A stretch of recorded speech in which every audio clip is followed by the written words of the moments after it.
আমার সামনেই রয়েছে মতিঝিলের কালা মসজিদ, যেটা বানিয়েছিলেন নবাব নওয়াজ মোহাম্মদ খান, ঘসিডি বেগমের স্বামী। এবং এখানে যে কবরস্থান যেটা রয়েছে মসজিদের সংলগ্ন, এখানে রয়েছে নবাব নওয়াজ মোহাম্মদ খানের কবর আপনারা দেখতে পাচ্ছেন, এবং তার পাশে রয়েছে একরামউদ্দৌলা অর্থাৎ সিরাজউদ্দৌলার ভাই একরামউদ্দৌলার কবর এখানে রয়েছে। কিন্তু দুঃখের বা রাগের যেটাই বলতে পারেন আপনারা, প্রায় অনেক বছর পর আমি এখানে এলাম। এখানে পাশে একটা গাছ ছিল, সেই গাছটা একসময় ভেঙে পড়েছিল। ভেঙে পড়ার পর এই যে কবরস্থানটা রয়েছে, এই কবরস্থানটা কিন্তু ভেঙে যায়। মানে এখানে যে বাউন্ডারি একটা ওয়াল ছিল সেটা ভেঙে যায়, আর তারপর এই কবরস্থানের উপর পড়ে, কবরস্থানের উপরে অংশটাও ক্ষতিগ্রস্ত হয়।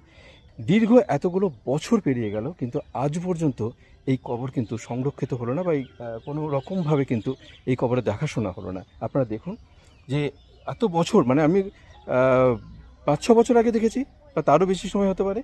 তো এই কবর কিন্তু ভেঙে চুরমার হয়ে গেছিলো, যে উপরে যে মার্বেল দিয়ে যে বাঁধানো যে জায়গাটা ছিল।